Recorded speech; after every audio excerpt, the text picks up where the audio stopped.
Hi, welcome to Africa's Junction. My name is Lynette, and today we're going to be talking about a guy who is well known across the world. He's a Pan Africanist and he lived in Congo. And there's someone in our country who has the same name and is a world renowned lawyer, and that's PLO Lumumba. So, the guy we're going to be talking about today is Patrice Emery Lumumba. And why and then I'm sure everyone knows that he was assassinated, and you wonder why was he assassinated, and why do people refer to him all the time? Because he had great ideas. He was a free thinker. He challenged the Belgian colonialists. He tried to involve the West to get his country to be united.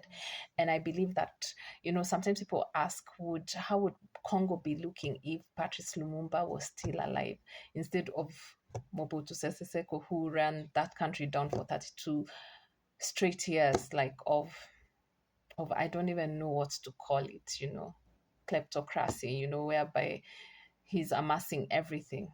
He's taking everything, short of taking your children, your wives, your like everything. So anyway, Patrice Lumumba, he was born in 1925 in a place called Kasai, and he was brilliant, but he was also a rebel. He was expelled from school, but he got back into the good graces.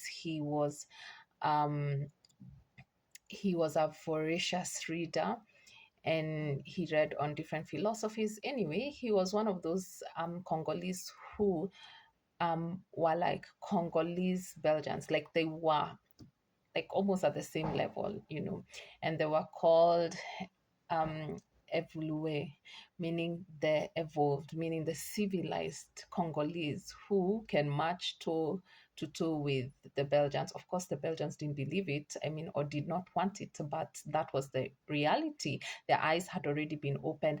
They already saw the possibilities of their country. They saw the possibilities of independence, and they wanted their independence. But they were refined. They could dress well. They could go, they could make amazing speeches. So we had that category of, it's like maybe in Kenya in the maybe 60s, 70s, the guys who are going to school abroad and coming back and, trying to push the country forward, who maybe they didn't even have to go abroad. They were just very well versed. They were the ones who are building the blocks of their countries. So Patrice Emery Lumumba was one of those, and he was very eloquent. Like if he came to a room, he could charm the socks off everyone. He knew how to talk to the Belgians. He knew how to talk to the Congolese. He had it all. He was a great leader. So before independence, he was, as I've told you, he was part of the Evolue, and he had written even letters to the Belgians saying that, we want to be civilized, we want education, civilized, not articles.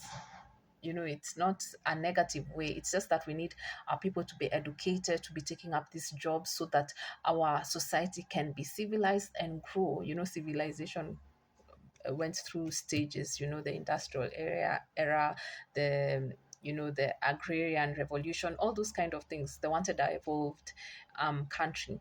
And that's what he said. And the Belgians were not threatened by this. They're like, you want to become like us? Well and good. But remember, there's no colonizer who wants you to be better than them. That's just the reality. I even think right now, because if you're better than them, that means you may have more power than them. Because when you think of Africa and all the minerals and how rich and wealthy it is, it's just poor governance that has gotten us into the trenches and the holes we have in. I believe it's our faults, as in there's a point where you say, okay, this is the West, where this is where the West played its part. Then also us, by choosing bad leaders, leaders who are from your tribe instead of leaders who can work, that is where the problem comes. So anyway, back to Patrice Lumumba. So he was very gentle in the way he would talk to the Belgians before independence, but something happened. He was working as at the postal services, and he was accused of fraud and in prison for 14 years. So this really pissed him off, because even the prisons were really terrible. Imagine coming from that high class where you're wearing suits in the 50s, and you're looking, and then you will land yourself in prison, and prison looks like I don't know what.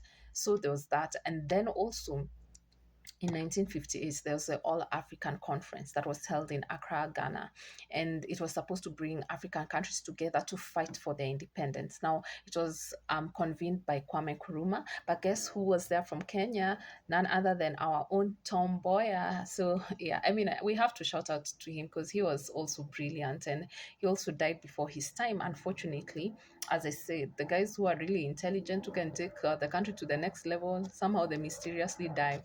I wonder why, and of course, you know why. But so anyway, so they were all there, and after he went for that conference, it's like, wait a minute, also other African countries are clamoring for their independence. So the way I wanted the Belgians still to be there, I really want them gone, but so he came more radicalized. That's what I can put it. He went back to Congo more radicalized. So when they got the independence, there was a president and there was a prime minister. So the president was more ceremonial. The prime minister was the one who was calling the shots. And guess who became prime minister? None other than Patrice Lumumba. The president of the time was Joseph Kasavubu.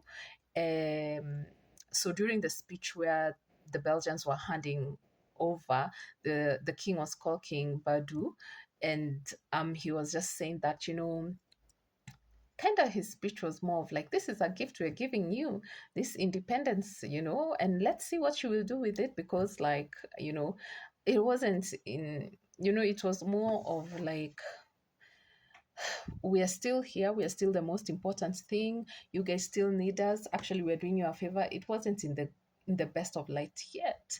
A lot of Congolese had died under the oppressive. Can you remember King Leopold of Belgium? The way he made Congo to be his own personal like house or something. Like he really oppressed the people and stuff like that. So he wasn't a good king, and they were really struggled even for independence. Guys were being mistreated by the Belgians. I mean, those that was, we were colonized by the British in Kenya, but some of the other colonizers, we just put question marks, because they were really oppressive, really terrible how they did it. So anyway, so President Kasa Vubu came, and he was almost placating, trying to placate the Belgians and saying, yeah, thank you so much for, giving us this independence. But Lumumba came and said, excuse me, you guys have been oppressive and we won't forget. Okay, he didn't say we won't forget, but he's like, we are acknowledging that you oppressed us and we have suffered anyway. That era of colonialism is gone. As gays, we are going to rule ourselves. Basically, paraphrased, that's what he meant, because it didn't sit well with the Belgians. In fact, King Baudu walked out. He was like, what? The audacity of you coming here to tell us that you don't need us. We are very important nation. So anyway, later on, Patrice Lumumba had to do another speech just to placate.